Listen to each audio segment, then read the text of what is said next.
தமிழகம் எங்கும் கிளைகள் கொண்ட அண்ணமால் institute of hotel management and hospital management படிப்பில் சேர்வதற்கான அட்மிஷன் நடைபெறுகிறது. சிபி ராதாகிருஷ்ணனுக்கு ஆதரவு தரவில்லை என்றால் திமுக அதன் கூட்டணி கட்சியின் தமிழ் மற்றும் வேஷம் களைந்துவிடும் என தமிழிசை சவுந்தரராஜன் தெரிவித்துள்ளார். சென்னை விமான நிலையத்தில் செய்தியாளர்களுக்கு பேட்டியளித்த பாஜக மூத்த தலைவர் தமிழிசை சவுந்தரராஜன் சிபி ராதாகிருஷ்ணனுக்கு ஆதரவு தரவில்லை என்றால் திமுக அதன் கூட்டணி கட்சி தமிழ் பற்று வேஷம் களைந்துவிடும் என கூறினார்.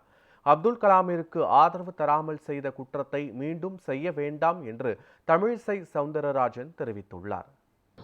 மரியாதைக்குரிய அண்ணன் சிபி ராதாகிருஷ்ணன் அவர்கள் துணை குடியரசுத் தலைவர் வேட்பாளராக அறிமுகப்படுத்தப்பட்டிருக்கிறார். துணை குடியரசு வேட்பாளர்னா துணை குடியரசுத் தலைவர் தான். ஏன்னா தேசிய ஜனநாயக கூட்டணியிலேயே அறுதி பெரும்பான்மையான வாக்குகள் இருக்கிறது. ஆனால் நாங்கள் வைக்கிற கோரிக்கை என்னன்னா, மரியாதைக்குரிய நமது சிபிஆர் அவர்கள் தமிழகத்தை சார்ந்தவர்கள், தமிழகத்திற்கு பெருமை சேர்ப்பவர்கள்.